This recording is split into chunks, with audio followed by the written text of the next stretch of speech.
Uşaqlar bildiyiniz kimi, hər həftə təşkil olunduğu kimi, bu həftədə artıq 3-cü həftədir ki, həftənin ulduzu yarışı təşkil olunur. Gəlin, vaxt itirmədən səs verməyə keçək, görək bu həftənin ulduzu kim olacaqdır. Birinci bu sıradan başlayırıq. Fadoş, kimi seçsən? Zəfər, kimi seçsən? Mehracı. Aha. Nati, kimi seçsən? Partası. Kimi seçsən Sümaya? Mehracı. Rəsul, kimi seçsən? Sümaya. Ayşə, kimi seçsən? Rəsulu. Onur, kimi seçsən? Mehracı. Mirac, kimi seçsən?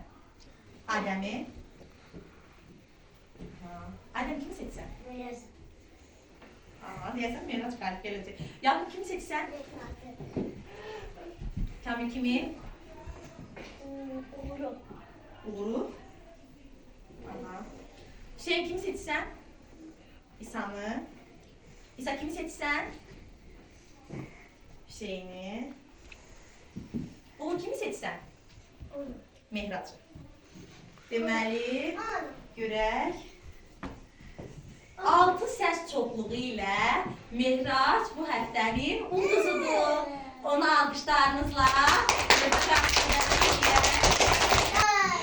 Aferin. 6 səs çoxluğuyla Mehracı seçdiniz. Görək, mənim 7 sualımın neçəsinə düzgün cavab verəcəkdir. 7 sualdan 5-inə, 6-sına və ya 7-sinə cavab verərsə Mehrac, mən ona ulduz stikerlərindən birini verəcəm və bu həftənin, yəni 3-cü həftənin ulduzu sayılacaq. Gəlin, vaxt itirmədən başlayaq.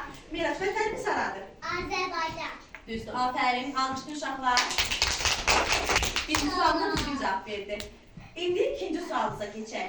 Mehrac, biz hansı şəhərdə yaşayırıq? Sənsiz səhər. Aferin, düzgün.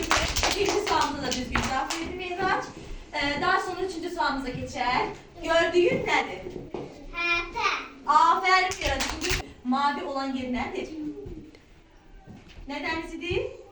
Həzərdən. Aferin Mehrac'a. 4 sualımızın 4'üne düzgün cevap verdi Mehrac. Daha sonra sıralarımızı devam edelim.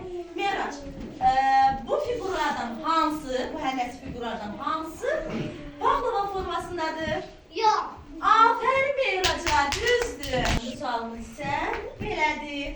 Bu həllət figurlardan hansının heç bir bucağı yoxdur? Dayə. Aferin, daire bir də. Oval. Aferin Mehraç'a, daire olmalıydı.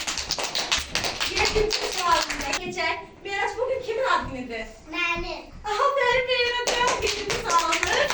Çok sade bir sual oldu. 7. sualımızda dedim ki bugün kimin ad günüdür? Mehraç dedi benim ad günüdür. Bugün Mehraç'ın ad günüdür, onu tebrik edeyim.